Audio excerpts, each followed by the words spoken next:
بسم اللہ الرحمن الرحیم فَأَمَّا الَّذِينَ آمَنُوا وَعَمِلُوا الصَّالِحَاتِ فَيُدْخِلُهُمْ رَبُّهُمْ فِي رَحْمَتِهِ ذَلِكَ هُوَ الْفَوْزُ الْمُبِينُ۔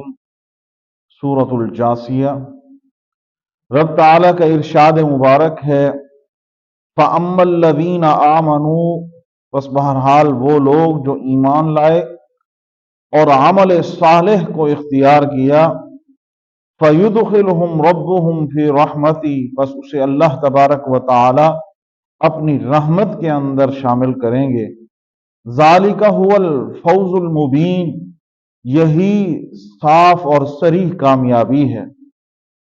اس آیت سے اللہ تبارک و تعالی یہ ہمیں خوشخبری عنایت فرما رہے ہیں کہ جو لوگ ایمان لاتے ہیں اور اس کے بعد عمل صالح کو اختیار کرتے ہیں، اللہ ان کو اپنی خاص رحمت کے اندر داخل فرمائیں گے۔ خالی ایمان لانا اور خالی عمل صالح یہ انسان کی کامیابی نہیں، بلکہ ان دونوں کا آپس میں لازم و ملزوم ہو جانا، ایمان کے ساتھ عمل صالح اور عمل صالح کے ساتھ ایمان کا ہونا لازم و ملزوم ہے۔ جب یہ دونوں چیزیں اکٹھی ہوں گی تو اللہ تبارک و تعالی کے پھر خاص رحمتیں، برکتیں انسان پر شامل ہوتی ہیں اور داخل ہوتی ہیں، اور خود رب تعالی انہیں ان برکتوں کے اندر، رحمتوں کے اندر شامل فرماتے ہیں۔ ہم خالی ایمان کا دعویٰ کرتے رہیں اور عمل صالح سے دور ہو جائیں تو یہ بھی انسان کی کامیابی نہیں۔ انسان کی کامیابی ایمان کے بعد سب سے پہلے عمل صالح ہے۔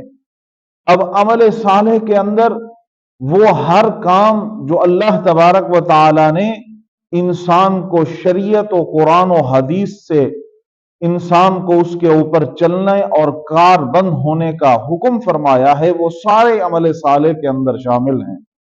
عرف عام کے اندر ہم عمل صالح اس کو کہتے ہیں جو انسان زیادہ نوافل پڑھتا ہے، زیادہ اپنی اللہ اللہ کا ورد رکھتا ہے، ہم کہتے ہیں یہ صالح انسان ہے۔ اللہ نے فرمایا کہ عمل صالح سے مراد ہر وہ عمل جو انسان کے ذمے ہے، اس میں میرے فرائض بھی آ جاتے ہیں، اس میں میرے نوافل بھی آ جاتے ہیں، اس میں میری سنن بھی آ جاتی ہیں، اس میں میرے اخلاقیات بھی آ جاتے ہیں، اس میں میرا اٹھنا بیٹھنا چلنا پھرنا عمل صالح کے اندر شامل ہو جاتا ہے کہ ہر وہ فعل جو مومن کے لیے، جو ایمان والے کے لیے لازم و ملزوم ہے، وہ عمل صالح کے اندر شمار ہوا گا۔ اسی لیے یہ دونوں چیزیں آپس میں لازم و ملزوم ہے۔ جب یہ دونوں چیزیں انسان کے اندر داخل ہو جائیں گی تو اللہ کی پھر رحمتیں ہی رحمتیں اس کے اندر ہے۔ یہاں پر رحمت سے مراد رب کی بخشش ہے، رب سے مغفرت ہے، رب کا قرب ہے۔ یہاں پر یہ وہ ساری چیزیں ہیں اس رحمت سے مراد کہ اللہ تبارک و تعالی جس بندے کے اندر یہ دونوں چیزیں آ جاتی ہیں اس کے لیے دنیا میں بھی کامیابی ہے اور اس کے لیے آخرت میں بھی کامیابی ہے۔ فوز المبین کہ اس کے لیے صریح کامیابی ہے، اس کے لیے ہر چیز میں کامیابی ہے، چاہے وہ دنیاوی معاملات ہیں چاہے وہ اخروی معاملات ہیں۔